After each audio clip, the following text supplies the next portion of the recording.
देखिए, ये जो पेपर आप कर रहे हैं, समाजशास्त्र का पेपर कर रहे हैं 2014 का। और इससे पहले मैंने आप लोगों को 16 क्वेश्चंस तक आप लोगों से चर्चा पर चर्चा हम लोगों ने कल की क्लास में किया था। आज जो है इसी के आगे बढ़ेंगे क्वेश्चन नंबर 17 से।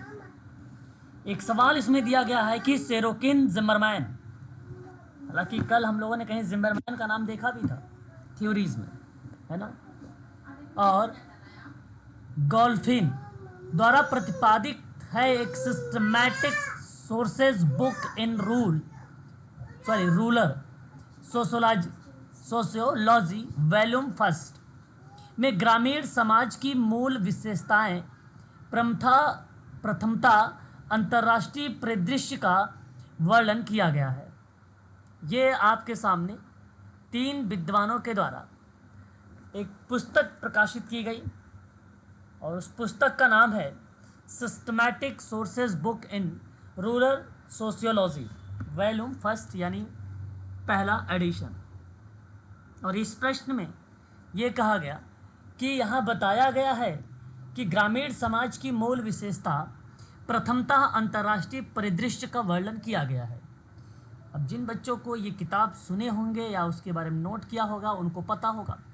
हालांकि थोड़ा सा ये प्रश्न जो है यूनिक है और हम लोगों ने इस प्रश्नों पर भी अभी तक विचार विमर्श नहीं किया था, लेकिन यहाँ मैं करूँगा आप लोगों से।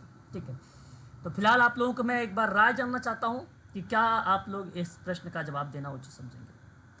अदरवाइज मैं आपसे भी चर्चा करूँगा इस पर। बताइएगा, क्या ऑप्शन ये पहला स्टेटमेंट जो दिया गया है a systematic sources book in rural sociology के बारे में, क्या ये स्टेटमेंट सत्य है या असत्य है?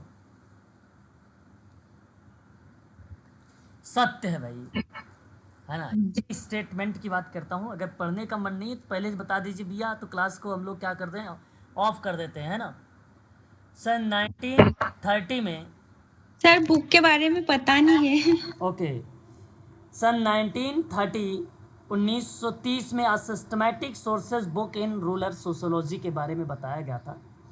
ये किताब 1930 में जो है प्रकाशित हुई और इसमें 3 विद्वानों का नाम बेसिकली दर्शाया गया। एक नाम आता है पेट्रिम सेरोकिन का नाम, एक नाम आता है जिमरमैन का नाम, और एक नाम आता है गोल्फिन का नाम, गोल्फिन का नाम। तो आपको मैं बताऊंगा कि ये स्टेटमेंट सत्य है और इसमें कहा गया था ग्रामीण समाज को लेकर, और ग्रामीण समाज के आधार पर ही इन्होंने अंतर्राष्ट्रीय परिदृश्य, मतलब अंतर्राष्ट्रीय लेवल पर या इंटरनेशनल पॉइंट ऑफ व्यू से अगर बात किया जाए तो ग्रामीण समाज की एक प्रकार की विशेषताएं बताई गई थी इस पुस्तक में। ये किताब का ऑप्शन जो पहला पॉइंट जो स्टेटमेंट दिया गया है ये सत्य है, क्योंकि इसमें पूर्व युग से विभिन्न देशों से संबंधित प्रतिष्ठित समाजशास्त्रियों के विचारों का व्यापक सर्वेक्षण सम्मिलित था। जब तक इन विद्वानों का विचार इसमें शामिल नहीं होगा तब तक हम इसे कह भी नहीं सकते कि ये विभिन्न देशों में जो है इन्वॉल्व चीज़ों को लेकर बात कर रहा है। देखिए, मैं आपसे ये कहना चाह रहा हूँ कि क्योंकि इसमें पूर्व युग में विभिन्न देशों से संबंधित प्रतिष्ठित समाजशास्त्रियों के विचारों का व्यापक सर्वेक्षण शामिल है, ये बात सत्य भी है और मैं आप लोगों से कहूँगा कि इसकी व्याख्या भी है। दोनों स्टेटमेंट केवल एक किताब पर ही आधारित ये प्रश्न है। ये भी किताब का नाम है systematic sources book in rural sociology, सन 1930 की ये किताब है। इस किताब में बेसिकली ग्रामीण समाज की विशेषता को बताया गया और अंतर्राष्ट्रीय लेवल पर, अंतर्राष्ट्रीय लेवल का आशय ये बन जाता है कि विभिन्न देशों के संबंध में ये चीज़ें हैं और समाजशास्त्रियों ने अपने अपने विचारों को इस किताब में इन्वॉल्व किया, जिम्मरमैन, सेरोकिन और गोल्फिन ने। तो सही जवाब ऑप्शन नंबर आपका पहला जाएगा। ए आर दोनों सत्य हैं और आर ए की सही व्याख्या भी कर रहा है इस प्रश्न के आधार पर। क्वेश्चन नंबर 18, बंदीकरण से अभिप्राय है स्वतंत्रता, सजा, छुट्टी, परिवीक्षा। ये आपके सामने सर परिवीक्षा आएगा। परिवीक्षा सर। बंदीकरण से अभिप्राय पूछा गया है, इसका केवल और केवल आपको मीनिंग बतानी है। तो सही ऑप्शन बेसिकली दंड होता है। सही ऑप्शन का अगर मैं आपसे बात करूंगा क्वेश्चन नंबर 18 में, तो आप सभी लोगों का जो जवाब आना चाहिए वो जवाब आना चाहिए दंड को लेकर।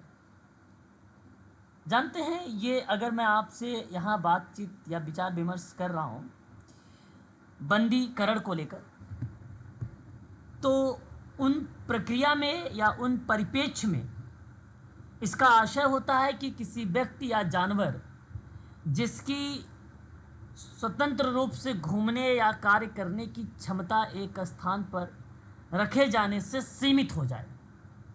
बात को समझ रहे हैं आप लोग? तो उन परिप्रेक्ष्य में हम लोग बंदी शब्द जो है रिलेट कराते हैं। आपने बंदीकरण शब्द है तो इसका आशय बेसिकली समाज में दंड की अलग अलग प्रक्रिया होती है। जब व्यक्ति पर किसी अपराध के कारण राज्य अपनी सत्ता के उपयोग के द्वारा प्रतिबंध आरोपित करता है तो उसे बंदीकरण कहा जाता है। ये डेफिनेशन बनेगी। या तो आप ये भी कंडीशन कह सकते हो कि मैंने आपसे कहा कि एक व्यक्ति या जानवर जिसकी स्वतंत्र रूप से घूमने या कार्य करने की क्षमता एक ही स्थान पर कर दे या सीमित कर देते हैं आप, तो उन प्रक्रिया में हम उस शब्द को भी रिलेट कराते हैं। तो वो कहीं ना कहीं दंड का ही पार्ट होता है और दंड ऑप्शन नंबर आपके बी को रिलेट कराएगा, जिसको हम लोग बोलते हैं सजा। क्या इस बात से सहमत है कि बंदीकरण का अभिप्राय सजा होना चाहिए? यस। बिल्कुल होना चाहिए। ऑप्शन नंबर आपका बी वाला ही सही जवाब जाएगा इस प्रश्न का। अगले सवाल की तरफ रुख करेंगे, क्वेश्चन नंबर 19 पर।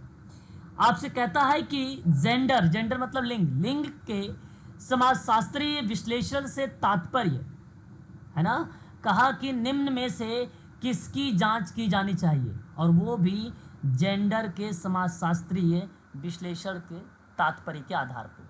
तो प्रश्न केवल इतना है ना, जेंडर के समाजशास्त्रीय विश्लेषण पर। सवाल का जवाब आप लोग मुझे एक बार बताना चाहेंगे please? Sir option B sir, सभी होना चाहिए। बी होना चाहिए क्योंकि विभेदीकरण। क्या ए नहीं होना चाहिए? ए भी तो होना चाहिए। लिंग का विभाजन। Sir option D. सर सभी आ जाएंगे उसमें। देखिए, लिंग निष्पादन कैसे कह सकते हैं? डी होगा और सभी आएंगे। देखिए मैं आपको बता दूं, इस प्रश्न का जो जवाब है आयोग के द्वारा सभी बच्चों को कॉमन नंबर दिया गया था, है ना। प्रश्न के ऑप्शन बेसिकली देखिए, जैसे लिंग विभाजन हो गया या लिंग विभेदीकरण हो गया, ये शब्द आपको सही तरीके से डिफाइन कर देता है ना, कि इन दोनों शब्दों का मीनिंग बन जाता है। किसी कार्य को ठीक ढंग से पूरा करना या समाप्त करना, वो निष्पादन होता है। जो तीसरा ऑप्शन आ गया वो थोड़ा सा हट के आ गया, है ना। निष्पादन का आशय बेसिकली आप जानते हैं कि भाई समाप्त करना होता है। निष्पादन मैंने कई बार बोलता हूँ आप लोगों से, समापन करना किसी कार्य को अच्छे तरीके से। अब जेंडर का समाजशास्त्रीय विश्लेषण का मतलब में, जैसे किसी बच्चे ने कहा विभेदीकरण शब्द को लेकर, तो विभेदीकरण शब्द भी कहीं ना कहीं अलग अलग घटनाओं में अंतर को रिप्रेजेंट कर देता है। तो मैं जेंडर के आधार पे यहाँ पे कह सकता था, जांच करने के परिप्रेक्ष्य में पुरुष महिला आप इस तरीके से चीज़ें कर सकते थे। जेंडर विभाजन में भी आप, क्योंकि विभेदीकरण जो शब्द रिलेट होता है उसमें कद, रंग, आयु आदि के चीज़ों पर भी रखकर हम लोग बातचीत कर सकते हैं। लेकिन जब इस तरीके की बात करते हैं तो वो व्यक्तिगत विभेद कहलाता है, वो व्यक्तिगत विभेद कहलाता है। जब सामाजिक विभेद की बात करते हैं तो जैसे व्यवसाय हो गया, रुचि हो गया, सामाजिक स्थिति हो गया, ये बेसिकली क्या है, ये सामाजिक विभेदीकरण है। प्रश्न यहाँ पर अधूरा बन जाता है ऑप्शन नंबर बी के लेकर, है ना। अब विभाजन की बात आती है, वो कहीं ना कहीं बेसिकली डिवाइड का ही पार्ट बनता है, अलगाव का ही पार्ट बनता है। तो जैसे अगर मैं आपसे जेंडर विभाजन की बात कर रहा था, तो यह एक ऐसा शब्द है जिसका उपयोग समाज के विभिन्न क्षेत्रों और क्षेत्रों में पुरुषों और महिलाओं के असमान प्रतिनिधित्व का वितरण करने लगता है। असामान्य। प्रश्न वहीं पर वही है कि किसकी जांच की जानी चाहिए, है ना। तो जेंडर में समाजशास्त्रीय विश्लेषण का तात्पर्य के परिप्रेक्ष्य में अगर मैं बात करता हूँ, है ना, इसमें पुरुषों को महिला की अपेक्षा अधिक अधिकार प्रदान किए जाते हैं।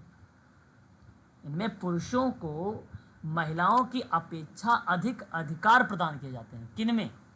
लिंग विभाजन में, लिंग विभेदीकरण में, लिंग निष्पादन में। ये उसका अर्थ बनता है। प्रश्न अधूरा है, इसलिए इस प्रश्न पर सभी बच्चों को कॉमन नंबर मिला था। ठीक है, ये बात ध्यान रखिएगा। क्वेश्चन नंबर 20, मानव समाजों का कृषि से उद्योग और पश्च उद्योग में हस्तांतरण मुख्य रूप से निम्नलिखित के कारण हुआ है। आसान सवाल है, जवाब भी दे सकते हैं आप लोग। Sir option C. सी बिल्कुल सही जवाब आपने आया है अभी, कि मानव समाज का कृषि से उद्योग और पश्च उद्योग में हस्तांतरण हो रहा है। कृषि से उद्योग की तरफ देखो, ये आप पंचवर्षीय योजना पढ़ रहे हैं, आपको बताया भी जा चुका है, तो आपको मालूम है इस चीज़ को आप आसानी से कर भी सकते हैं, और ये बात सत्य भी है। तो उसमें कारण पूछा, तो कारण तो एक प्रौद्योगिकी नवीनता है जिसकी वजह से कृषि से उद्योग की तरफ और पश्च की तरफ एक प्रकार से हस्तांतरण हुआ। उत्पादकता के लिए ज्ञान का उपयोग हुआ, ये भी आप कह सकते हैं, है ना। तो मेरे कहने का आशय यही है कि मानव समाज के संस्कृति से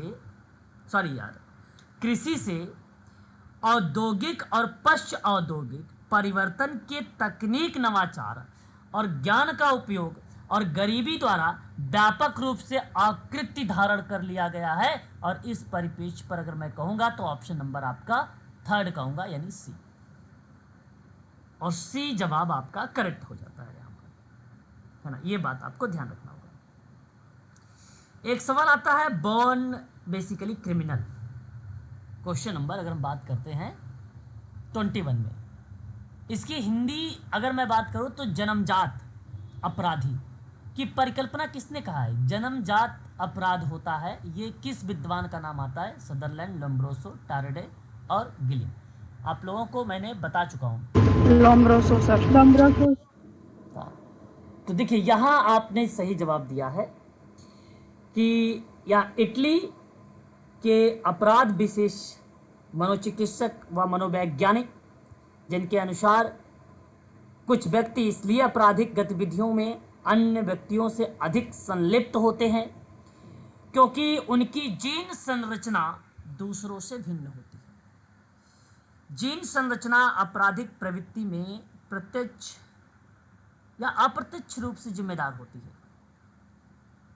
तो इसी के आधार पे लोम्ब्रोसो महोदय ने ये जन्मजात अपराधी होते हैं ऐसे व्यक्ति जहां जीन या अनुवांशिक एक अहम भूमिका निभाता है। कल की क्लास में 6:30 बजे वाली मैंने आप लोगों से जिक्र भी किया था इस पर। ऑप्शन बी आपका सही रहेगा, D++B के बच्चों के लिए, है ना। अगला सवाल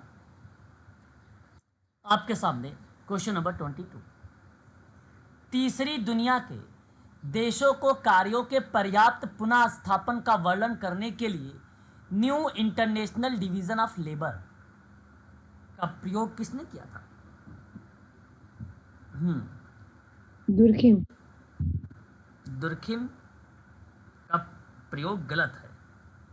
तीसरी दुनिया के देशों को कार्यों के पर्याप्त पुनर्स्थापन के परिप्रेक्ष्य में, है ना। Sir Adam Smith. नहीं सर। और इन संदर्भ में अगर मैं बात करता हूं तो नाम हमारे सामने रिप्रेजेंट होता है एफ फ्रॉबेल का नाम।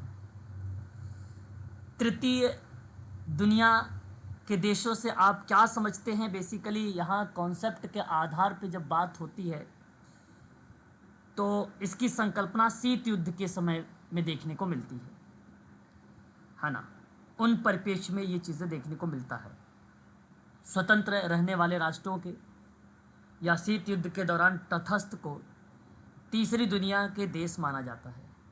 आमतौर पर इन देशों को उच्च गरीबी दर, संसाधनों की कमी और अस्थिर वित्तीय स्थिति को परिभाषित की गई है new international division of labour में, और इसी का प्रयोग एफ फ्रॉबेल के द्वारा किया गया है। एफ फ्रॉबेल जर्मन पैडागोजी के प्रसिद्ध विद्वान हैं। जिस तरीके से आपको पाउले फ्रेरे नाम आता है पैडागोजी में, ठीक उसी प्रकार से समाजशास्त्र में फ्रॉबेल का नाम आता है। ठीक है, ये बात आप ध्यान रखिएगा। सही जवाब ऑप्शन नंबर आपका ए होगा। क्वेश्चन नंबर 23, वैश्वीकरण के युग में शहरीकरण और औद्योगिकीकरण के कारण भारत में कृषक वर्ग का विस्थापन हुआ है ना? जी सर। इस बात से आप सहमत हैं कि वैश्वीकरण यस सर। ऐसा हुआ है?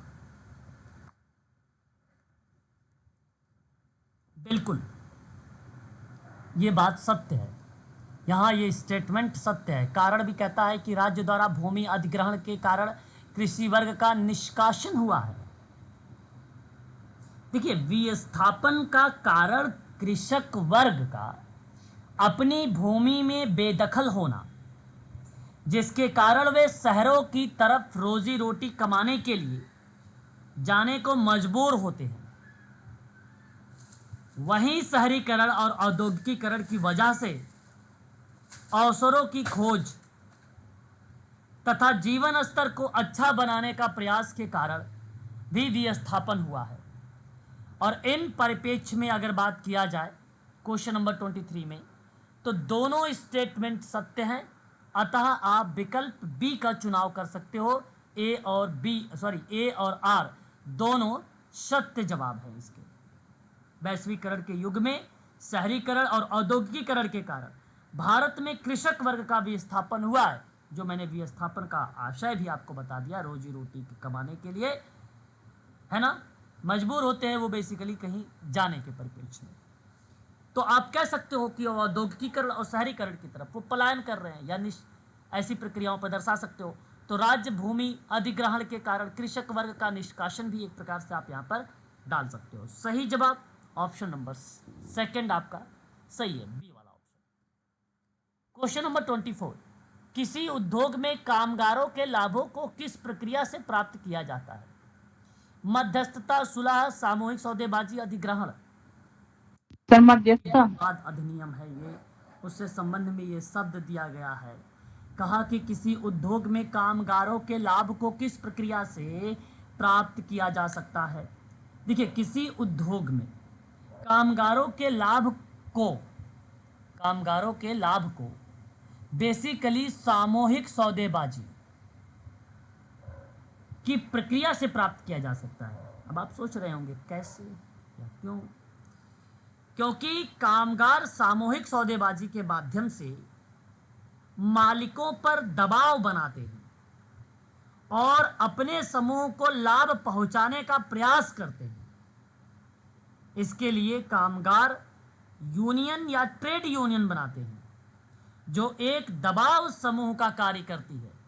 अतः विकल्प जो सी है ये आपका सही जवाब है क्वेश्चन नंबर 24 का। क्वेश्चन नंबर 25, श्रम विभाजन के कारण हस्तांतरण का उल्लेख किसने किया है? आसान सा सवाल, श्रम विभाजन का कारण।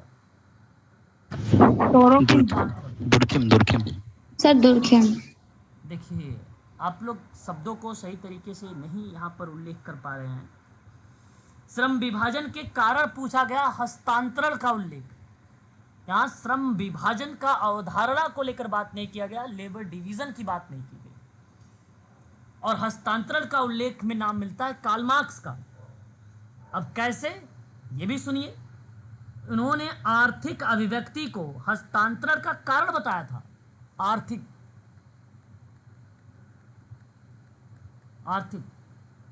अभिव्यक्ति एक्सप्रेस को हस्तांतरण का कारण बताया था और कहा था कि श्रम विभाजन आर्थिक उपार्जन के लिए आवश्यक है। श्रम विभाजन किसके लिए है? आर्थिक उपार्जन के लिए आवश्यक है। लोग अलग अलग कार्य को करते हैं, इसलिए वे उस कार्य में निपुण हो जाते हैं, इसलिए श्रम विभाजन है।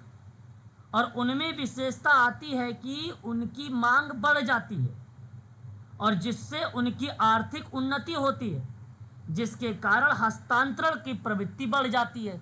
तो हस्तांतरण का उल्लेख करने वाला विद्वान ऑप्शन नंबर डी में आता है, जो कार्ल मार्क्स का नाम है। क्वेश्चन नंबर 26, भारत में बच्चों का कमलिंग अनुपात मुख्यतः कन्या भ्रूण हत्या के कारण है। सही है। ये स्टेटमेंट सत्य है? जी सर। जी सर। ओके, आपने ये स्टेटमेंट सत्य बताया है, बिल्कुल आपने सही सोचा है कि भारत में बच्चों का कम लिंगानुपात मुख्यतः कन्या भ्रूण हत्या का कारण है। यही वजह है कि बच्चों का कम लिंग अनुपात। तर्क कहता है कि पितृत्व व्यवस्था, यानी देखिए पितृसत्ता आ गई है, के कारण भारत में पुत्र वरीयता बहुत अधिक है। सही है सर ये भी। अरे भाई, समाज के पॉइंट ऑफ व्यू से सोचें, है ना। पितृत्व व्यवस्था के कारण आप देखो कुछ लोगों के आंशिक जो मानसिकता है उनके आधार पर ये स्टेटमेंट आप सत्य ना करें। कहने का आशय ये है मेरा, एक बार इस बातों को सुन लीजिए। पितृत्व व्यवस्था के कारण भारत में पुत्र वरीयता बहुत अधिक है। पितृवंशीय समाज में सत्ता और संपत्ति का हस्तांतरण पुरुष सदस्यों के बीच में होता है। इस वजह से पुत्र को वरीयता दी जाती है और कन्या भ्रूण हत्याओं की गति बढ़ जाती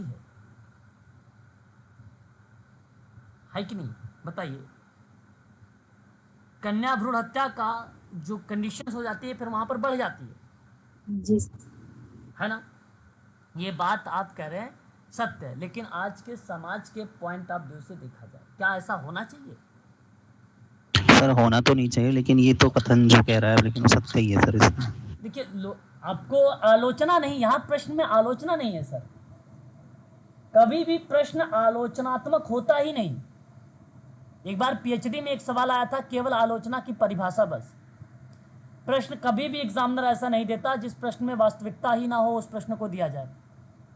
यह आप लोग ध्यान रखिएगा। आगामी आप आने वाले समय में भविष्य में आप जरूर कहीं ना कहीं लेक्चरर या प्रोफेसर बनेंगे तो कभी ऐसे प्रश्न ना डालें, परीक्षाओं में बच्चों को डाला ही नहीं जाता जिसमें वास्तविकता नहीं होती है। देखिए, ये बात सत्य है, लेकिन ये आज के समय के दौर को देखा जाए तो ये एक प्रकार से, अगर मैं बात करता हूँ तो ये चुनौतियाँ हैं, एक प्रकार की समस्याएं हैं, और चुनौतियों समस्याओं पर आधारित प्रश्न नहीं है ये, है ना।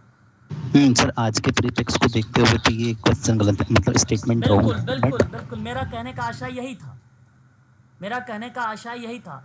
आयोग ने भी इस प्रश्न में, अगर मैं आपसे बात करता हूं, कहा भी है कि ए सत्य है आर असत्य है। झुठलाने का प्रयास किया जाता है यहाँ पे, एक प्रकार से ये गलत साबित करने।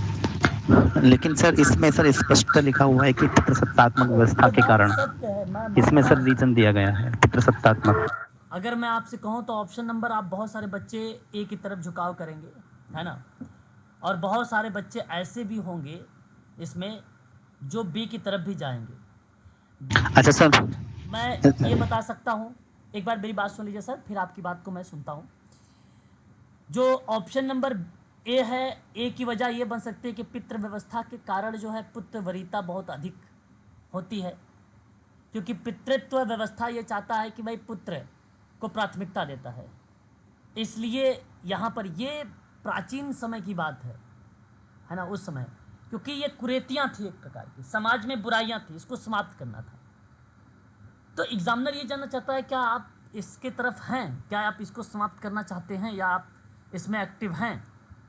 तो उन परिप्रेक्ष्य में अगर आप इसको, इस समाज की जो बुराइयां हैं इसको समाप्त करना चाहते हैं और आपका सकारात्मक पॉइंट ऑफ व्यू बनता है, तो उस आधार पे कुछ बच्चे ऑप्शन नंबर बी का चुनाव करेंगे, ठीक है। और कुछ बच्चे वहीं कहेंगे कि पितृ व्यवस्था के कारण जो है भारत में पुत्र वरीयता बहुत अधिक है, जो कि देख रहे हैं इस तरीके की चीज़ें हैं, जो कन्या भ्रूण हत्या बढ़ रही है, रीज़न बन रहा है, वो कहीं ना कहीं एक प्रकार से तर्क को भी वरीयता दे रहा है। इसी वजह से तो कन्या भ्रूण हत्या का कारण भी बन रहा है। पुत्र उनको चाहिए, पुत्री को बेसिकली गर्भ में ही या उसको जन्म होने से पहले ही उसको क्या कर देते हैं, मार देते हैं। तो उन आधार पे भी बच्चे वहाँ पर ऑप्शन नंबर बी का चुनाव करेंगे। आयोग ने बेसिकली ऑप्शन नंबर बी का चुनाव किया है ना, और मैं भी बी की तरफ ही बढ़ूँगा। अब इस प्रश्न में कहाँ तक सत्यता है, मेरे समझ से जहाँ तक है कि अगर किसी बच्चे ने जरूर जाहिर सी बात है क्लेम तो लगाया होगा, जैसे मैंने क्वेश्चन नंबर अभी 20 में बताया था, तो उसको सही जवाब बेसिकली माना। सर एक समझने वाली बात यह है कि पितृसत्तात्मक होने के बावजूद भी आज के परिप्रेक्ष्य में जो माताएं हैं वो भी पितृवरीयता को ज़्यादा बढ़ावा देती हैं। ये तो गलत है कि सत्य है? बताइए, आप अपने हिसाब से बताइए, गलत है या सत्य है? आज की अगर माताएं ऐसे कर रही हैं तो सर पुत्र को ही ज्यादा वरीयता दी जाती है माँ की तरफ से। अगर मैं आपको बताऊं कि भाई ऐसी बात, ये बात कह रहे हैं, सही कह रहे हैं, महिलाओं के द्वारा भी ऐसा होता है, लेकिन महिलाएं भी एक प्रकार से सोचे कि वो भी एक स्त्री ही है ना, वो भी एक प्रकार की स्त्री है एक प्रकार से। तो और जो कि आज के समय में पुत्र के बराबर पुत्री भी काम करती हैं। बहुत सारी ऐसी महिलाएं हमारे पास भी हैं, क्लासेस में इसमें होंगी भी, जो पुत्र के बराबर काम करती हैं, है ना। ये केवल एक पूर्वाग्रह है, धारणाएं बना ली गई थी, और यही बेसिकली राजा राम मोहन राय जी ने और भी लोगों ने जो समाज सुधारक रहे उस पर काम किया है, लेकिन पूर्णतः रूप से भारत में अभी इस तरीके को कहा जाए तो भी समाप्त नहीं हुआ। अदर कंट्रीज़ में अगर आप देखिए ऐसा कुछ भी नहीं है वहाँ पे, केवल इंडिया में ये सब ज़्यादा देखने को मिलता है। एक तो धर्म को लेकर, एक तो पुत्र पुत्री को लेकर, है ना। ये केवल इंडिया में ही इस तरीके की चीज़ें ज़्यादा देखने को मिलती है, अदर कंट्रीज़ में इतना नहीं है। बट अधिकतर मत जी जी सर, देखिए ये प्रश्न बेसिकली बहुत ज़्यादा आलोचनात्मक है, तार्किक है, इस पर ज़्यादा समय हम लोगों को व्यतीत नहीं करना चाहिए। आप ए और बी में से दोनों को में से आप किसी का चुनाव कर लीजिए, लेकिन आयोग मैं आपको बता देता हूँ कि ऑप्शन नंबर बी का ही चुनाव किया है। सर आंसर किया सर मेरे अकॉर्डिंग जो तर्क है, तर्क सर बिल्कुल सही है, क्योंकि अगर आप सर फर्स्ट को सही कर रहे हैं तो तर्क बिल्कुल सही है। फर्स्ट तो सही है, इसमें कोई दो राय नहीं है, क्योंकि भारत के परिप्रेक्ष्य में बात किया जा रहा है, तो इसका परिप्रेक्ष्य बेसिकली आप ऐसा भी सोच सकते हो, अदर कंट्री पितृ व्यवस्था को लेकर यहाँ पर ऐसा भी करके आप यहाँ पे आसक्त मान सकते हैं, क्योंकि तार्किक प्रश्न है ये। आप अब ऊपर वाली लाइन में आप ये भी कह सकते हो कि भारत के दृष्टिकोण से बोला गया पितृ व्यवस्था के रूप में अदर कंट्रीज के, अच्छा सॉरी नीचे लिखा हुआ है कारण भारत में ही लिखा हुआ है, ठीक है, यहाँ पर भी लिखा हुआ है, मैंने इसको ध्यान नहीं दिया, लिखा हुआ है कि भारत में ये पुत्र वरीयता है ना। देखिए यहाँ पे प्रश्न बेसिकली मैं आपसे कहूँगा, आयोग ने जो चुनाव किया है विकल्प बी का चुनाव किया है, ठीक है। आप दोनों को भी सत्य मान सकते हो, ए और आर को भी, आपके ऊपर डिपेंड करता है। यदि ये प्रश्न आएगा भी तो ये जाहिर सी बात है क्लेम पर जाएगा। फिर आगे सर अगर उसमें देश नहीं लिखा होता तो फिर उसमें क्या बनता? देखिए सर, क्या नहीं लिखा होता?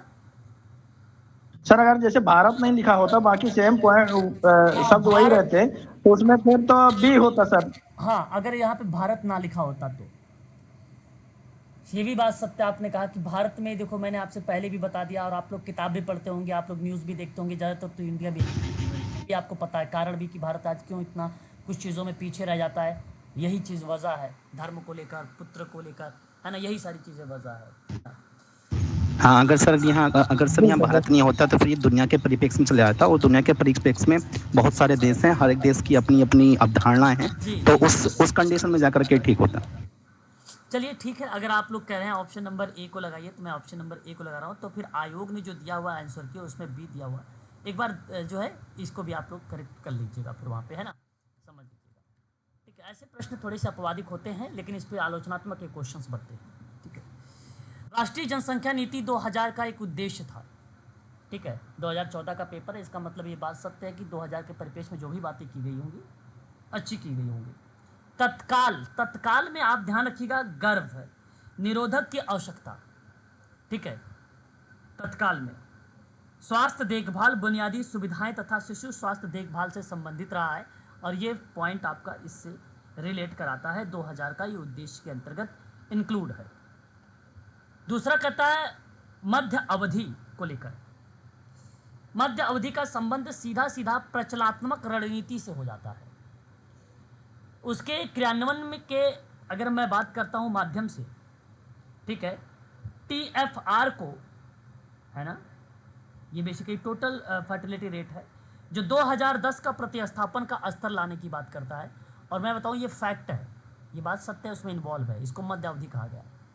दीर्घ अवधि के परिपेक्ष में सिंपल सी बात है, धारणीय को रिलेट करा दिया, और धारणीय आर्थिक समृद्धि की अपेक्षा विकास और पर्यावरणीय संरक्षण के रूप स्तर को, या उसके स्तर पर 2045 तक अस्थायी जनसंख्या प्राप्त करने का एम बना लिया गया, या उद्देश्य, तो इसको दीर्घ अवधि बोला गया, यानी लॉन्ग टर्म गोल बोला गया।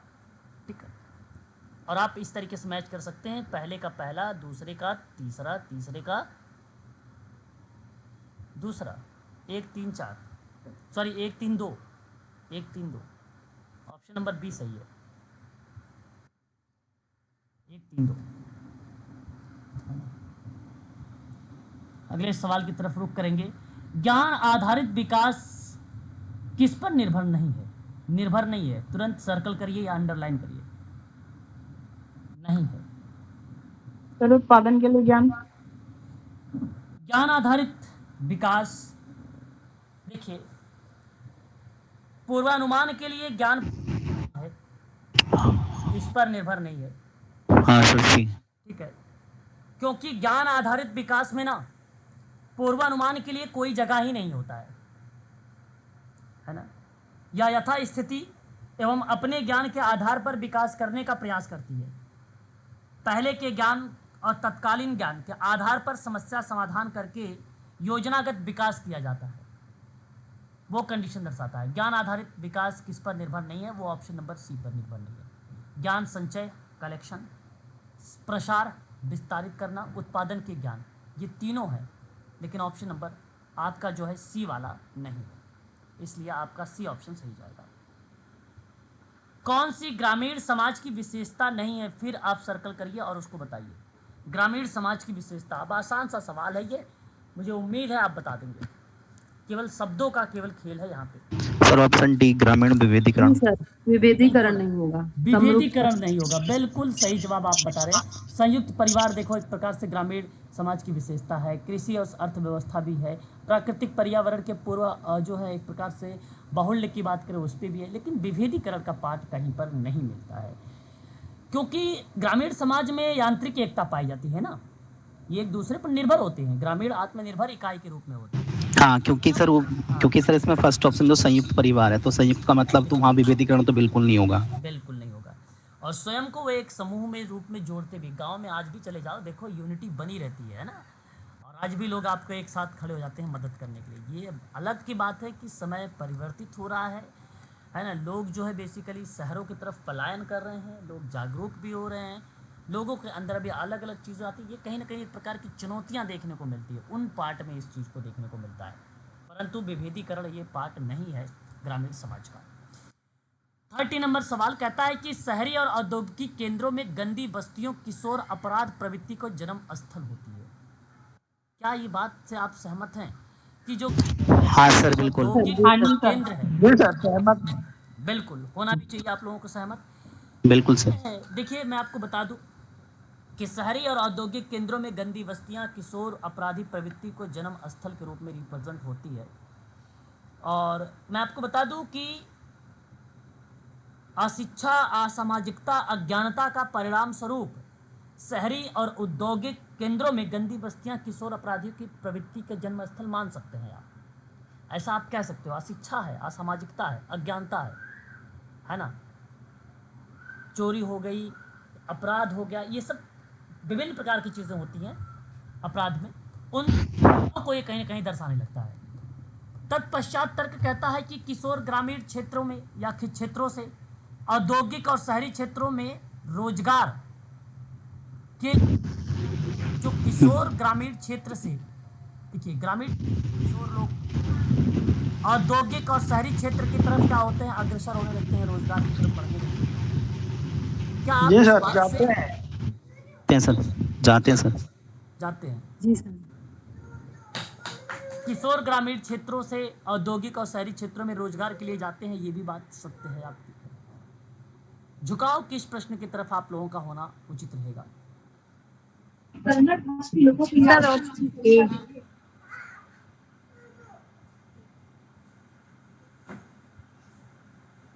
एक मिनट, क्या किशोर किशोर सर बी नंबर।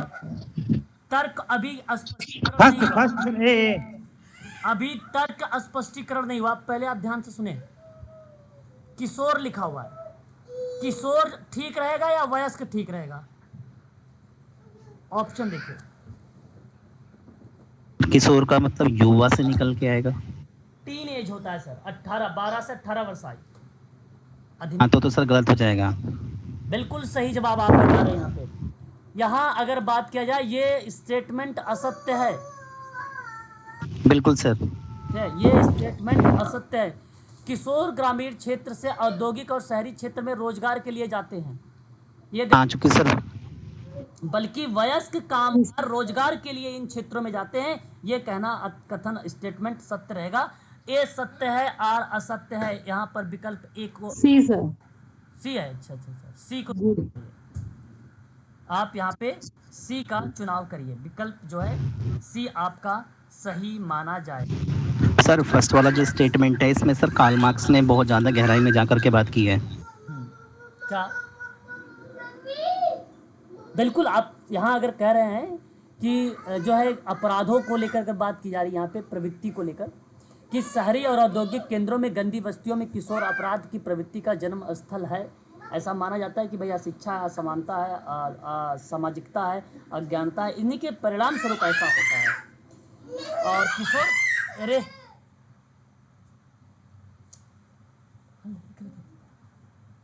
तो फिर उसके बाद अगर मैं बात करता हूँ तो किशोर ग्रामीण क्षेत्रों से औद्योगिक और शहरी क्षेत्रों में रोजगार के लिए जाते हैं। और ये कथन बिल्कुल अगर मैं आपसे बात करता हूँ तो इससे सहमत नहीं हूँ, असत्य है ये किशोर को लेकर। अगर यहीं वयस्क लिखा होता MPPSC या UGC नेट आयोग वगैरह तो ये स्टेटमेंट आपका सत्य हो जाता, क्योंकि वयस्क को प्राथमिकता मिलती है ना कि किशोर को। किशोर तो बेसिकली अभी एजुकेशन शब्दों से जुड़े हुए हैं, फील्ड से जुड़े हुए हैं, वयस्क जाते हैं। क्वेश्चन नंबर 31 कहता है किस संवैधानिक संशोधन के द्वारा प्रस्तावना में धर्मनिरपेक्षता, समाजवाद, सत्यनिष्ठता शब्द को शामिल?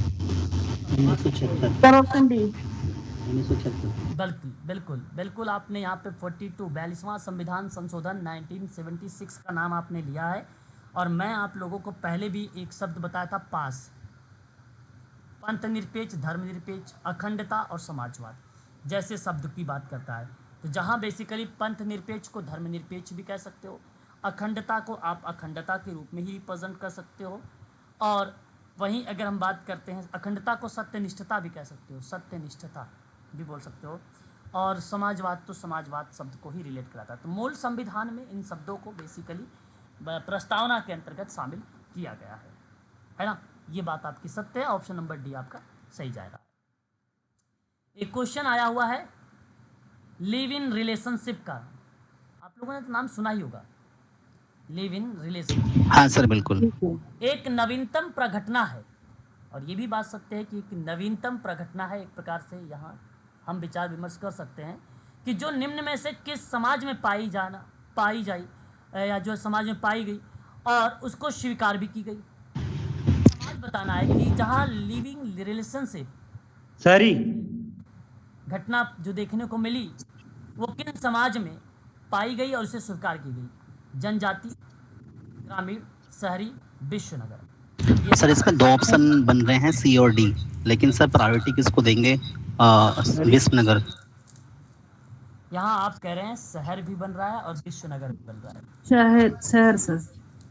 ओके, चलिए प्रायोरिटी की बात करते हैं। फर्स्ट प्रायोरिटी आप विश्वनगर को दीजिए। Yes sir. है ना। यदि आप यहाँ पे विश्वनगर की तरफ जा रहे हैं तो ऑप्शन नंबर आपका सही है, क्योंकि लिव इन रिलेशनशिप में पुरुष और महिला बिना शादी के विवाहितों की तरह एक छत के नीचे साथ साथ रहते हैं। विवाह के बिना ही आपसी समझौते से अपने जीवन का निर्वाह करते हैं। अगर आप शहर कहते तो हो सकता है कि आप केवल इतनी बात कर रहे हैं ग्रामीण और शहर की परिप्रेक्ष्य में, क्योंकि आप यस सर। विश्वनगर की अगर आप बात कर रहे हैं तो वहाँ ये सभी लोग इन्वॉल्व हैं, शहर भी इन्वॉल्व, ग्रामीण भी इन्वॉल्व, जनजाति भी इन्वॉल्व। तो प्राथमिकता के आधार पर विश्वनगर समाज में पाई जाती है और इसे स्वीकार भी की जाती है। तो इसका मतलब ये नहीं कि शहर में नहीं बात मैं कर रहा हूँ, शहर में भी बात कर रहा हूँ अगर मैंने विश्वनगर का नाम लिया है तो, है ना। ये परिप्रेक्ष्य आपका सही जाएगा, डी वाला ऑप्शन करेक्ट होगा। क्वेश्चन नंबर 33, इस सवाल के बारे में आप लोग जानते भी है, मैंने पढ़ाया भी है। पर्यावरणीय सम्मेलन रियो 92 मुख्यतः किस पर केंद्रित है? यह आसान सा सवाल, आपको जवाब दे देना चाहिए। मानव विकास। एजेंडा 20। अच्छा एजेंडा, चलिए बताइए। मानव विकास सर। बिल्कुल, यदि यहाँ मानव विकास कह रहे हैं सर आप, नहीं मानव विकास नहीं होगा। और बताइए सर। निर्धनता में कमी। चलिए मैं बताता हूँ फिर।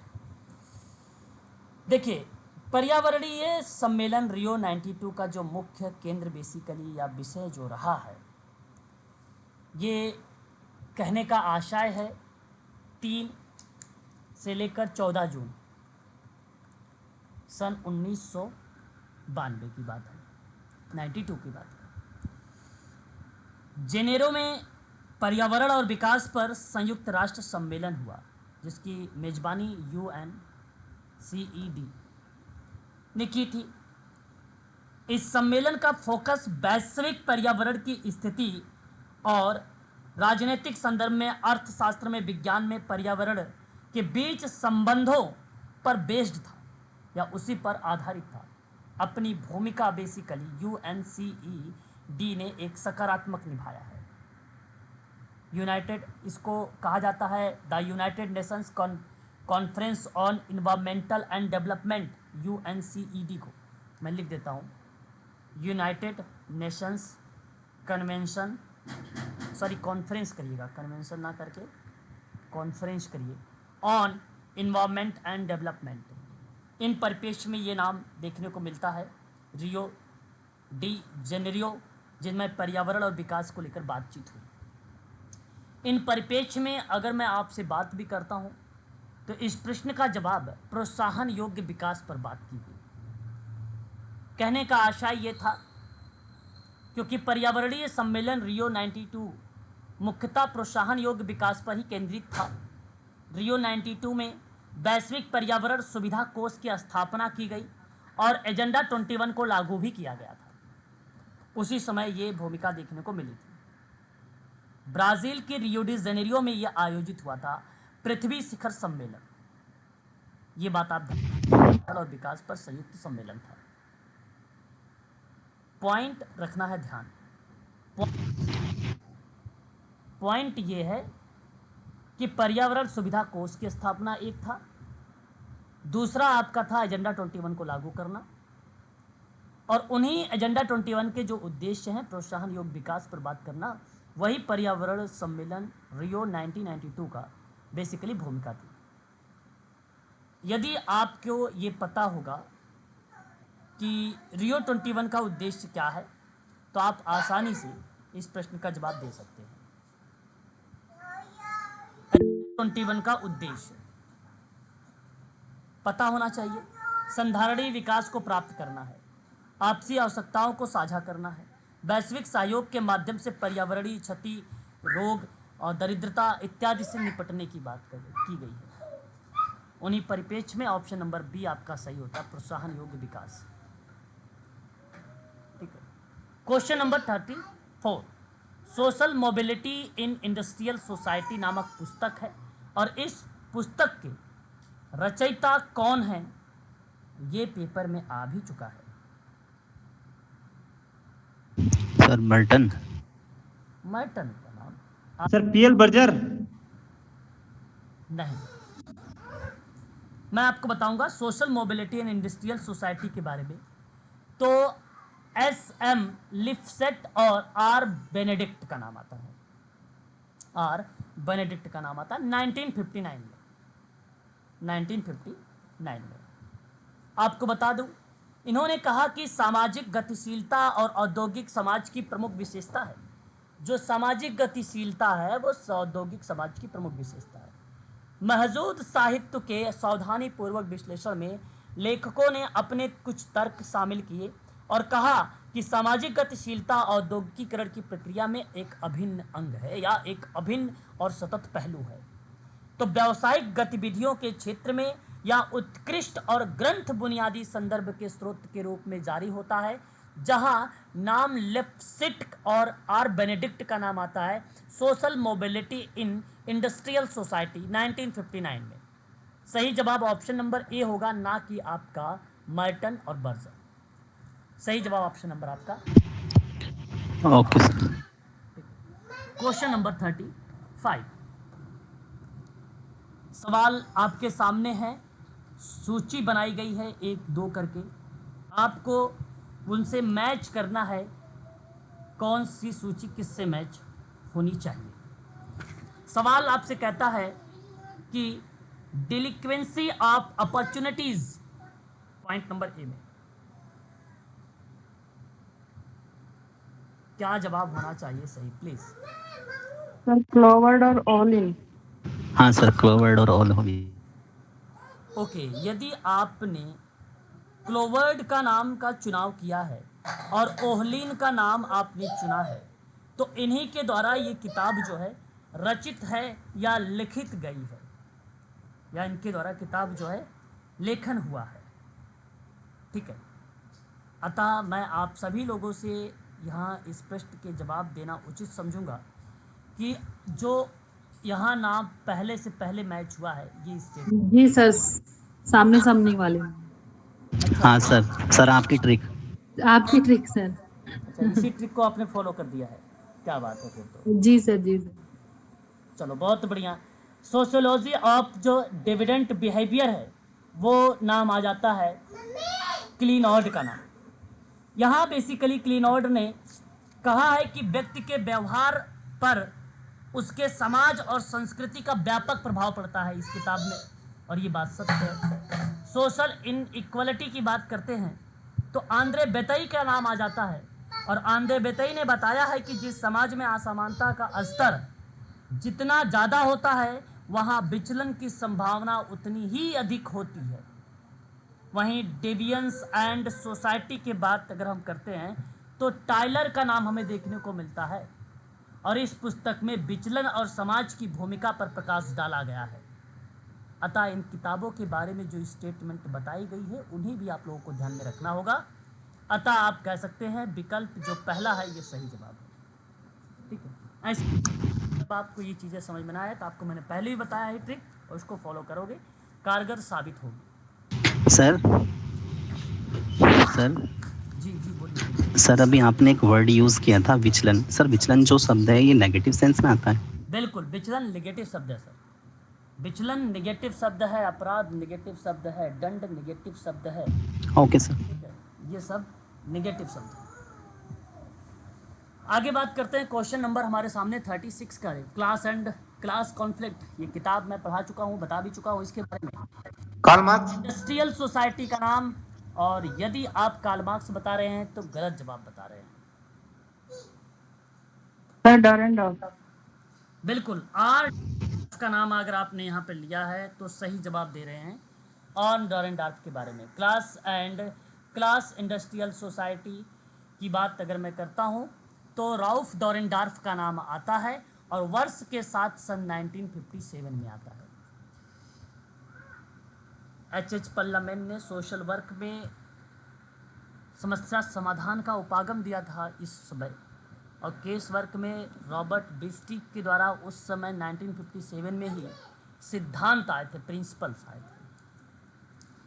तो मैं आपको ये बताना चाह रहा हूँ कि इस किताब में राउफ डॉरेंडॉर्फ ने कहा क्या था।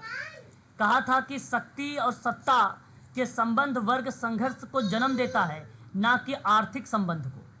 डॉरेंडॉर्फ ने संघर्ष के लिए संरचनात्मक कारकों को दोषी मानते हुए एक बात रिप्रेजेंट किया, और वो शब्द ये था कि समाज को लेकर आगे बढ़ना। परंतु वहीं एक विद्वान और आया, उसका विचार थोड़ा सा डिफरेंट था, अलग था। नाम है कार्ल मार्क्स। उन्होंने कहा औद्योगिक समाज में वर्ग और वर्ग संघर्ष को समझाने के लिए बाध्यतामूलक, मतलब कॉन्शियस वर्ग की चेतना मॉडल दे दिया, यानी वर्ग चेतना का अवधारणा मैंने नोट करवाया है, कार्ल मार्क्स का है।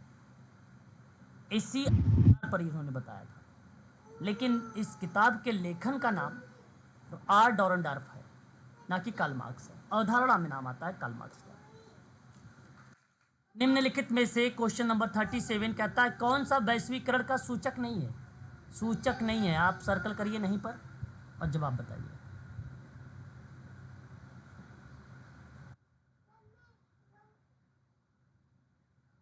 सर रक्षा प्रौद्योगिकी। रक्षा प्रौद्योगिकी का मुक्त प्रवाह। बिल्कुल, रक्षा प्रौद्योगिकी और मुक्त प्रवाह वैश्वीकरण का सूचक नहीं है। और वैश्वीकरण का अगर अर्थ पूछता हूं मैं तो आप क्या बताओगे? स्थानीय या क्षेत्रीय वस्तुओं और घटनाओं के विश्व स्तर पर रूपांतरण करना क्या कहलाएगा, बताइए? वैश्विक। जी सर, वैश्वीकरण। वैश्वीकरण। और वैश्वीकरण में दुनिया भर के सामाजिक संबंधों में घनिष्ठता आ जाती है, तो इसमें वैश्वीकृत ग्राम की भावना भी होती है, जिससे विश्व की अर्थव्यवस्था एक हो जाती है। उन परिप्रेक्ष्य में ये वैश्वीकरण आता है। और वैश्वीकरण का यहाँ पे सूचक नहीं था, तो वो रक्षा जो है प्रौद्योगिकी नहीं था। सर को लेकर बात करता है, निवेश और विश्व पूंजी की बात, विदेशी पूंजी की बात हो जाती है। विदेशी पूंजी जहाँ पर है वहाँ पर तो शामिल हो ही जाएगा फिर ये। सर मुझे सर ये समझना है इसमें क्वेश्चन में कि sir option A, option B, option D कैसे है और सी कैसे नहीं है? देखिए सर, ऑप्शन ए और बी और डी किस परिप्रेक्ष्य में है, आपको एक शब्द ये ध्यान रखना है, जब स्थानीय और क्षेत्रीय वस्तुओं और घटनाओं के विश्व स्तर पर रूपांतरण किया जाए। विश्व स्तर पर रूपांतरण श्रम और मानव शक्ति का मुक्त संचालन होता है। विश्व स्तर पर निवेश के लिए विदेशी पूंजी का मुक्त प्रवाह भी होता है। और विदेशी स्तर पर या वैश्वीकरण के स्तर पर हम अगर जब बात करते हैं विश्व लेवल पर उनकी घटनाओं और रूपांतरण पर, तो विदेशी पूंजी प्रौद्योगिकी के मुक्त प्रवाह के रूप में भी आता है। लेकिन रक्षा प्रौद्योगिकी का मुक्त प्रवाह विश्व स्तर पर नहीं होता है, पर्टिकुलर स्टेट शब्द दर्शाता है। कैसे दर्शाता है ये भी सुन लीजिए। जैसे मॉनिटरी टेक्नोलॉजी किस परिप्रेक्ष्य में आती है, इसको भी सुनिए। संचार प्रणालियां, निगरानी हो गया, उपकरण हो गया, बहुत कुछ इस कंडीशन में जब शामिल होता है जिसका उद्देश्य किसी पर्टिकुलर देश से होता है। जब किसी देश की बाहरी खतरों से बचाने की बात होती है तो उसको बोलते हैं रक्षा प्रौद्योगिकी। इसका लक्ष्य बेसिकली सर शत्रुओं को रोकना होता है, हमलों से बचाव करना होता है। यदि आवश्यक पड़े तो आप अभियान, सैन्य अभियान भी शामिल कर सकते हैं। तो वो देश के परिप्रेक्ष्य में होता है, ना कि विश्व के परिप्रेक्ष्य में होता है। अतः विकल्प सी आपका सही होगा सर। ठीक है सर, समझ में आ गया। सर रक्षा प्रौद्योगिकी को बेसिकली मैं मिलिट्री एज ए मिलिट्री ले रहा था, इस परिप्रेक्ष्य में थोड़ा सा डाउट था। अच्छा अच्छा अच्छा, कोई बात नहीं। आप पर्टिकुलर देखो, ये कोई विश्व लेवल के स्तर पर नहीं होता। हाँ आप देखो, यहाँ एक विचार आपके मन में आ सकता था, जैसे मैंने कहा था कि निगरानी करना, उपकरण या कुछ क्रियाओं को शामिल करना। जैसे WHO ने क्या किया कि जब कोविड-19 था वो वैश्विक स्तर पे था, तो भूमिकाएं WHO का था या नहीं था, वर्ल्ड हेल्थ ऑर्गेनाइजेशन का, वहां पे निगरानी के परिप्रेक्ष्य में था। तो वहां पे बहुत कुछ क्रियाएं शामिल हो सकती है। देखिए अब ये पॉइंट आप भी अगर रिलेट करा देता यहाँ पे रक्षा प्रौद्योगिकी में स्वास्थ्य को लेकर, हेल्थ को लेकर, है ना, तो ये ऑप्शन सी भी करेक्ट हो जाता, आंशिक रूप से वहां पे करेक्ट होता, क्योंकि रक्षा युक्ति जहां भी होता है बेसिकली वो बाहरी खतरों से बचाने के परिप्रेक्ष्य में होता है। लेकिन हेल्थ की बात करता तो सीधा डिनोट कर देता WHO को, और WHO फिर भूमिका वैश्विक लेवल पर आ जाता। ये बात ध्यान रखते, वहां पर आ जाता। अच्छा सर, यहाँ मिलिट्री, अगर शब्द यहाँ मिलिट्री शब्द आए तो वो आएगा या फिर नहीं आएगा? मिलिट्री शब्द कहाँ से आ जाएगा इसमें? सैन्य बेसिकली देश के परिप्रेक्ष्य में इस चीज़ को कुछ समय के लिए चलाया जा सकता है ना, अपने पर्टिकुलर अपने देश के लिए चला सकते हैं। नहीं, जैसे सर संयुक्त राष्ट्र अमेरिका है सर, उसकी मिलिट्री अनेक देशों में अभी स्टेब्लिश है, तो उस परिप्रेक्ष्य में देखिए ये वो अलग पार्ट है। अब जैसे मैं आपको यहाँ पे यूक्रेन रसिया का युद्ध बता सकता हूँ थोड़ा सा रक्षा प्रौद्योगिकी के संबंध में। अगर आप किसी कंट्री को लेकर अगर आप हेल्थ मतलब सॉरी मदद कर रहे हैं, वहाँ पे हेल्प कर रहे हैं, तो उन परिप्रेक्ष्य में होता, ठीक है, तो वो सैन्य प्रौद्योगिकी के रूप में वहाँ पे दर्शाता है। तो वो बेसिकली शत्रु, अब बात वही बनती, दोनों तरफ मिला जुला के बात वही बन जाता आपका, है ना, कि कहीं ना कहीं वो उस कंट्री की तरफ से बेसिकली रक्षा की बात कर रहा है, बाहरी शक्तियों से बचाव करने की बात कर रहा है। जो भेजा गया है इसलिए भेजा गया है, मदद कर रहा है कि जो बाहरी शक्तियां हैं नेगेटिव वो इफेक्ट ना डाले कंट्री पर या उस देश पर, इसलिए वो रक्षा करने के लिए गई है सैन्य। तो उन परिप्रेक्ष्य में आता। अब मान लिया अमेरिका अगर इस्टेब्लिश कर रखी है अपनी हर कंट्रीज वगैरह में, तो ऐसा नहीं है कि वो चीज़ें जो है वैश्विक लेवल पर है ना, ऐसा नहीं वैश्विक लेवल पर है, वो ऐसे कंट्रीज पर हुआ है भाई, कुछ जगह पे ऐसी है, कुछ कंट्रीज। तो सब मतलब बिल्कुल नहीं आएगा, राइट? हाँ बिल्कुल। ओके। अस्थाई, क्वेश्चन नंबर 38, अस्थाई जनसंख्या संरचना के लिए निम्नलिखित में से एक प्रक्रिया का चयन करें। अस्थाई जनसंख्या संरचना के लिए निम्न में से एक प्रोसेस को फॉलो करें। Sir option D. सवाल याद रहे? Sir A. Option A.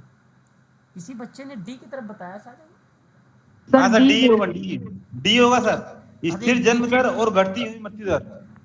देखिए सुनिए, ऑप्शन ए सही होगा। आपको सुनिए, बेसिकली अस्थाई जनसंख्या संरचना है।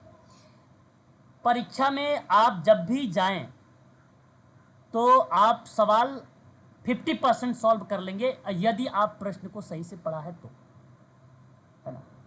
अस्थाई जनसंख्या आप सबको पता होगा, फिक्स वाली कहीं कहीं जनसंख्या होगी जी। उन्हीं के संदर्भ में हमें एक प्रक्रिया का चयन करना है। अब प्रक्रिया हमें पता नहीं है, आप कॉमन सेंस का आप यूज करेंगे। थोड़ा सा ध्यान से सुनिएगा। स्थिर जनसंख्या और मृत्यु अस्थाई जनसंख्या संरचना के लिए आवश्यक होता है। स्थिर जनसंख्या और मृत्यु अस्थाई जनसंख्या, है ना, मृत्यु अस्थाई जनसंख्या की बात में कर रहे हैं, उनकी संरचना के लिए आवश्यक होता है। तो अस्थाई जनसंख्या प्रारूप इंगित करता है निरंतर जन्म और मृत्यु के कारण जनसंख्या की तय उम्र लिंग संरचना निर्धारित करती है।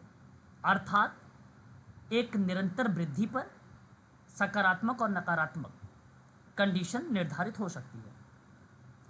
कोई प्रवास नहीं इसमें शामिल है, कोई प्रवास इसमें नहीं शामिल है।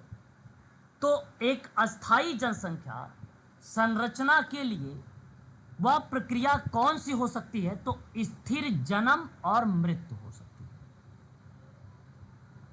है। स्थिर जन्म और मृत्यु। इसे और इजी शब्दों में समझाने का प्रयास करता हूं, ठीक है, समझिएगा थोड़ा सा। जब मैं आपके सामने कहा कि अस्थाई जनसंख्या सर, तो एक मिनट सर राकेश, एक ऐसी जनसंख्या होती है जिसकी अशोधन मतलब मॉडिफिकेशन, जन्म और मृत्यु दर इतने लंबे समय तक बनी रहती है। प्रत्येक उम्र वर्ग में लोगों का प्रतिशत स्थिर बना रहता है या समतुल्य रूप से जनसंख्या पिरामिड की संरचनाएं बनी रहती है। तो उन कंडीशन में आप परिवर्तनीय वाली कंडीशन शामिल होती है। तो किसी क्षेत्र में विभिन्न समूह और लोगों की संख्या का जब विभाजन होता है तो वहां जनसंख्या की संरचना रिप्रेजेंट होती है, वहां पर वो कंडीशन बनती है। और स्थिर जन्म और मृत्यु दर की अगर मैं बात करता हूं तो जैसे आप सब लोगों को पता है भाई कि कम से कम 10 साल, कितने साल का होता है जनसंख्या में? अगर हम जब जनगणना करते हैं तो कम से कम 10 साल, है ना, बताइए। 10 साल के अंतराल से होती है। 10 साल का अंतराल होता है ना, 10 साल का अंतराल होता है। अब वही जन्म दर मृत्यु दर में आपको ये संज्ञा देने की बात मैं कर रहा हूं। जन्म दर का अर्थ बच्चे पैदा करने की प्रक्रिया, जबकि मृत्यु दर जीवन की समाप्ति की प्रक्रिया। और ये स्थिर है, ये स्थिर है। स्थिर होने का मतलब आप कह सकते हो जनगणना का फिर उसका परिवर्तित होगी, लेकिन 3 ऑप्शन और भी है। स्थिर जन्म दर और घटती मृत्यु दर, ये गोल में आ जाएगा। डी ऑप्शन आपका गोल है। घटती जन्म दर और बढ़ती मृत्यु दर गोल के परिप्रेक्ष्य में आ जाएगा। संरचना नहीं बनाएगी, ये कोई संरचना नहीं बनाएगी। बढ़ती हुई जन्म दर और स्थिर मृत्यु दर, स्थिर मृत्यु दर ये भी। अब देखिए भारत में 2045 तक अभी आपने देखा जो लक्ष्य रखा गया है वो भी कहीं ना कहीं जन्म दर घटाने के परिप्रेक्ष्य में रखा गया है। लॉन्ग टर्म गोल अभी आप देख रहे थे, है ना, लॉन्ग टर्म वाले। तो कहने का आशय मेरा यही है कि बच्चे के जन्म से स्थापित एक पारिवारिक संबंध है। जन्म दर वह शब्द है जिसका जनसंख्या 1000 व्यक्तियों के प्रतिवर्ष होता है। आप ऐसे, और इनमें मॉडिफिकेशन भी होता है, परिवर्तन भी होता है। तो विकास दर की गणना करने के लिए वर्तमान मान लिया जाता है कि पिछले मान से घटाई जाए या बढ़ाई जाए, या एक प्रकार से घटी होगी या बढ़ी होगी, इन परिप्रेक्ष्य में होता है। हालांकि इस सवाल का सही ऑप्शन जो विकल्प होगा वो ऑप्शन ए ही सही जाएगा, अस्थायी जनसंख्या की संरचना में। हाँ सर, यही सही है। कोई नहीं होगा तीनों में से, है भारत की वर्ष 2011 की जनगणना, 2014 का पेपर, तो जाहिर सी बात है 2011 का पूछा गया है। हालांकि आगामी परीक्षा में आपसे नहीं आने वाला है ये सवाल, लेकिन फिर भी आप थोड़ा सा अपने तर्क को बताइएगा कि जनगणना के अनुसार निम्न में से कौन सा कथन सही नहीं है। देखिए 1991-2001 के बाद जो जनगणना हुई वो 2001 और 2011 से कम की गई, ग्रामीण जनसंख्या की 10 की समृद्धि के परिप्रेक्ष्य में, और ये स्टेटमेंट सही है। 10 लाख के अधिक शहर और शहरी समूह के प्रत्येक 10 शहरी निवासियों और जिनमें से 4 या 5 संकुलित शहरों में रहते हैं, ये भी बेसिकली परिप्रेक्ष्य आपका सही रहा है। ठीक है, ये भी परिप्रेक्ष्य आपका बेसिकली सही रहा है। 2001 के बाद 2011 में 10 लाख से अधिक वाले शहरों में सेक्स अनुपात बढ़ गया, ये भी स्टेटमेंट सही रहा है। सी वाला ऑप्शन देखेंगे, गुजरात और राज्य में सबसे अधिक शहरी और शहरी समूह जिनकी जनसंख्या 1 मिलियन हो गई, तो यहाँ तो मिलियन लिखने की वजह से भी आप आइडेंटिफाई कर सकते थे कि ऑप्शन नंबर आपका जो थर्ड वाला है ये आपका गलत लिखा हुआ है, जो कि भारत की जनगणना 2011 के अकॉर्डिंग बताई जा रही है ना। इस आधार पे ऑप्शन नंबर तीसरा वाला आपका यहाँ पे गलत हो जाता है। क्वेश्चन नंबर 41, एक लास्ट क्वेश्चन आज का, आप लोग यहाँ पर देख सकते हैं। आंद्रे बेतई किस चीज से रिलेट कराते हैं? आंद्रे बेतई बताइए। नहीं पता सर। अच्छा, sir the consequence of the modernity, modern fourth. अच्छा, चलिए अब देखिए यहाँ पे अगर मैं इस प्रश्न की तरफ झुकाव कर रहा हूँ आप लोगों से, तो ध्यान देने वाली बात यह है कि इस किताब में नाम हमारे सामने जो आ रहा है आंद्रे बेतई। अच्छा चलिए तब तक आगे देखते हैं। AR देसाई का हो सकता है अभी आगे मिल जाए। RA देसाई की किताब का क्या नाम है? RA देसाई की किताब का क्या नाम है? India's path of development. Globalisation and its discount. अच्छा जी, ये क्वेश्चन ही कुछ अजीब तरीके से मैच किया हुआ है ना। चलिए आज के लिए यहीं पर क्लास रखिए, इससे आगे मैं स्टार्ट करूंगा, ठीक है। इसके पूरा थोड़ा सा नॉलेज रखते, क्योंकि कुछ किताबें इसमें मुझे भी नहीं पता अभी है ना, इस वजह से जो है देखो समय। तीसरा क्वेश्चन सही है सर, इसमें तीसरा नंबर का आंसर सही है। सॉरी, तीसरे नंबर का आंसर सही है सर इसमें तीसरे नंबर का आंसर बता रहे हैं। चलिए कोई नहीं, एक बार मैं इसको देख लूँ, ठीक है। कुछ नई यहाँ पे किताबें भी मुझे देखने को मिल रही है ना। Antinomies, socialise globalisation and its Anthony Giddens. चलिए ये क्या है, किताबें किसी और की हैं, क्योंकि कोई और नाम यहाँ पे आ गया है, मैं उसको देखना चाहता हूँ एक बार, ठीक है। तो फिर मैं आपको जी सर, ओके ठीक है ना। चलिए आज के लिए बस इतना ही, यहीं से आगे स्टार्ट करूँगा कल की क्लास में आप लोगों को। सर जी